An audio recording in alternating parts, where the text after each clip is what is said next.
All right, everybody, welcome back to SportsLine. Once again, I'm Jon Burton filling in for Steve Lehman, who's still making his way back from Anaheim. Steve covering games 1 and 2 of the Western Conference Finals between the Predators and the Ducks.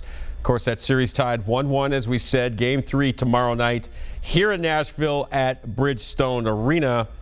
And right now, we want to bring in our good buddy Robby Stanley, who covers the Predators for NHL.com.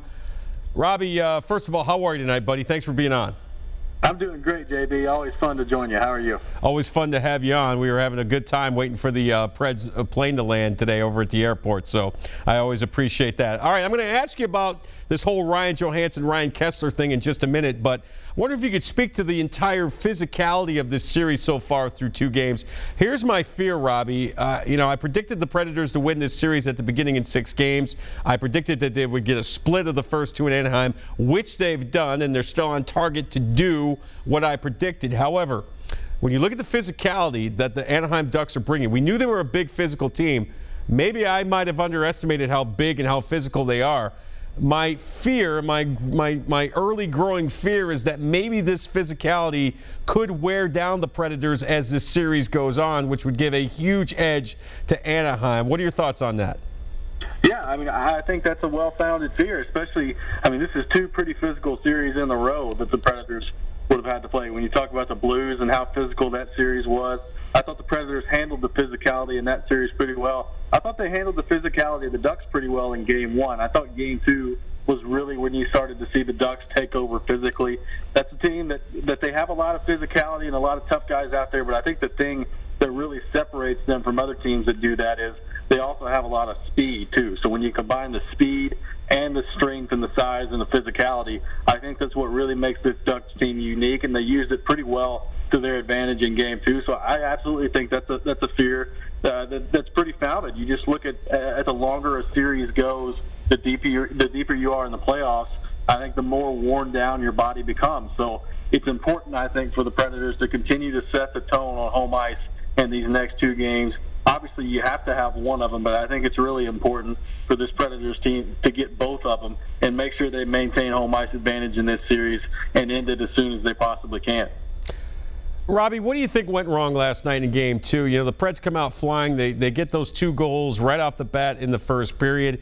They give up that power play goal late in the first period, and then the Ducks go crazy in the second with 3 goals. Was it more of what the Ducks did right and the Predators did wrong, or vice versa? I think it was a little bit of a combination of the 2, but I think a lot of it was what the Predators did wrong, particularly in that second period. I certainly think that Anaheim got some momentum after that first goal on the power play to end the first period. If you go down into the locker room after the first period and it's 2-0, I think that's a different story. Obviously, getting that first goal before the first period ended, I think, was huge for the Ducks. But in the second period, I thought the Predators were just sloppy with the puck. They weren't making good decisions. They allowed Anaheim to get a lot of speed coming at them through the neutral zone when they had the puck. Weren't very stout defensively and standing up on the blue line like they have been pretty much all playoffs long. And let's be honest here, Pekka Rinne has been great for this team all playoffs long, but he was kind of shaky last night, even on some of those goals where you think maybe that wasn't his fault. It just didn't seem all night long that he was confident, that he was comfortable, and I think that's really the first time all playoffs that you can say that. So I didn't think the Predators played particularly well in the second period, not much better in the third period. I didn't think they were on their A game like they were to start that game, and they allowed the Ducks to generate a lot of speed heading through the neutral zone, which allowed them to enter the offensive zone a lot easier than we've seen teams do that with the Predators so far in the playoffs. So a combination of things, but I certainly think the Predators could have played much better than they did in the second period. Yeah, it's funny you mentioned Pekka Rinne. I was going to ask you about that. we kind of grown accustomed this spring to seeing Pekka Rinne play extremely well. He's been great. I think he's been the best goaltender of any playoff team this year. But he lets in a playoff high 4 goals last night, and some of them were, shots that you would normally think he would stop. Is this just a bump in the road for Pekka, or are there growing problems here, you think? I think that's the big question, and you take a look at the way he played last night. It was really, like I said, it's the first time all playoffs long that I think you can legitimately say that he had a bad game, and particularly that 4th goal that Nick Ritchie scored. I thought that was a shot that you just have to save at this point of the year in the playoffs, and he just missed it. So you certainly, if you're a Predators fan, you got to hope that Pekka Rinne can rebound tomorrow. that one game in Game 2 was just kind of a blip on the radar, that it won't happen again. I certainly think the Predators did not play as well in front of him defensively as they had at times in the playoffs this year as well, too. So it's a combination of those two things, but there's no question that Pekka Rinne is going to have to play better as this series moves forward than he did in Game 2 for this Predators team to win. Talking with Robby Stanley, who covers the Nashville Predators for NHL.com. Good friend of the show. Always good to have Robby on to get his insights on the Predators as we continue on here in the NHL playoffs. All right, Robby, it's the 800-pound gorilla in the room. This whole Ryan Kesler v. Ryan Johansson situation. Now, first off, I think the thing that stands out the most, that impresses me the most, is the fact that Ryan Johansson's not backing down from Ryan Kesler. This, from what I understand, wasn't always the case when he played in Columbus. Usually an antagonist like Kesler could, I don't want to say get in his head, but maybe get him off his game a little bit. And I think Joey's doing a good job for the most part keeping his composure, what he had to say after the game, his comments notwithstanding. But I think the fact that when your top line centerman is getting pestered like that by a heavy from another team and not backing down, that's going to play well in the dressing room for the Predators, isn't it?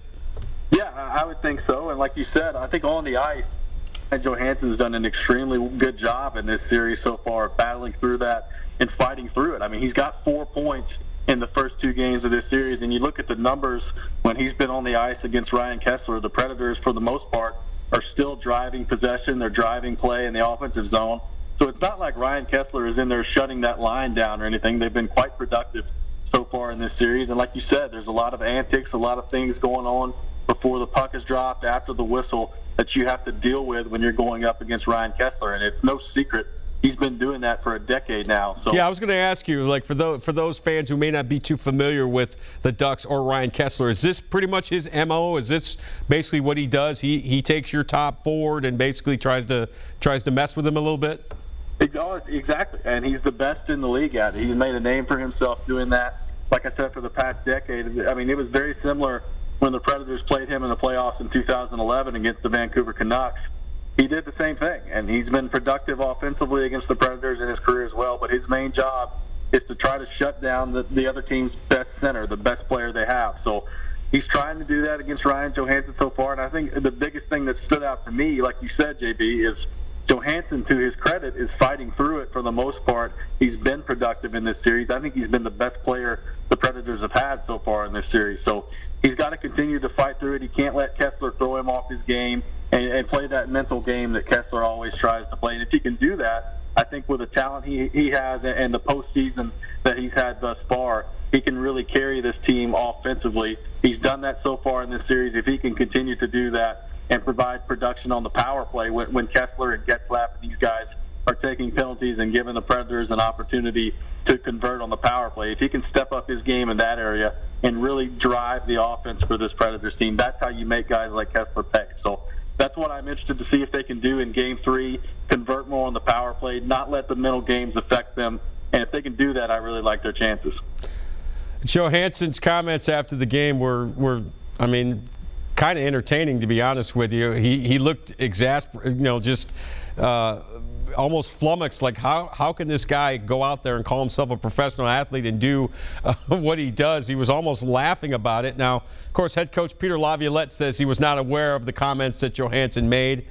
All due respect to Lavi, and I do respect him a lot, I find that hard to believe. But he did add that Johansson will be ready to play tomorrow night. And you have to figure at home with a chance to go up 2-1, your top-line centerman, who's got kind of a bee in his bonnet right now because of Kesler, he's going to come out ready to play tomorrow, don't you think? There's no question, and I agree with you, JB. There's simply no way in the world that Peter Laviolette doesn't know about those comments, but that's a different conversation. Right. The other day, I absolutely believe that Ryan Johansson is going to come out tomorrow with something to prove it. And the one thing I think those comments will do, and what I think Ryan Johansson was trying to do, was plant a little seed for the officials, start to look for some of those late slashes, those plays after the whistle is blown that Kesler has been doing. I think Ryan Johansson is really trying to get the officials to key in on that and really focus in on that. So it's kind of like when David Fizdale, the head coach of the Memphis Grizzlies, kind of took the bullet for his team again in the Spurs series, saying, hey, my guys aren't getting to the line enough. He took the bullet and with the hopes that the referees would maybe look out for fouls a little bit more in the next game. So there's always kind of a game within the game with this, isn't there? Exactly. I mean, it's just pure gamesmanship at this point of the playoffs. So I'm really interested to see what kind of effect, if any, those have on the way the game is officiated tomorrow. And the one thing I know for certain it will do, that crowd is going to have so much anger and so much intensity directed towards Ryan Kessler. I think it's going to be really fun to watch. You know, it's funny you mentioned that. We're talking with Robby Stanley of NHL.com, who covers the Nashville Predators. We're breaking down the Western Conference Finals, tied 1-1, Game 3 tomorrow night. It's funny you mentioned that, how the crowd can get on another player who's been an antagonist. You're not old enough to remember this, but I am. Back in the days of the bad boy Pistons, when they were trying to beat the Boston Celtics in the Eastern Conference playoffs, Bill Laimbeer was just an absolute terror. He was taking down Parrish and McHale and Bird, and there was a home game in a very hotly contested series, and the myth is that the home crowd in Boston kind of egged on Robert Parrish to take a swipe at Bill Laimbeer, and they got into a little bit of a brawl. Ironically, neither player was ejected, but the belief is the crowd was so hot for Laimbeer that it kind of they kind of gave Parrish the power to do what he did. Now, I'm not predicting anything like that tomorrow, because you'd be foolish to take a dumb penalty or a fighting major or something like that in an important playoff game. But I think you're right. I think, especially with the way these crowds have been at Bridgestone Arena, you've been there, I've been there, it's something to behold. And they're going to, every time Ryan Kessler gets the puck tomorrow, or every time his name is mentioned, he's going to hear it from the crowd tomorrow night. There's no doubt about it. And, there was so much energy in that crowd already, and then you throw in the fact that it's the first Western Conference final game at home in the history of the franchise, and now all of this stuff that's come out with Ryan Kessler. The energy and just the intensity level in that building tomorrow night is going to be off the roof. It's just going to be incredible. I think it's going to be at an all-time high. So I'm really looking forward to the kind of vitriol and the reaction that the crowd has towards Ryan Kessler. I think it's going to be pretty memorable. Finishing up here with Robby Stanley of NHL.com as we break down the Western Conference Finals.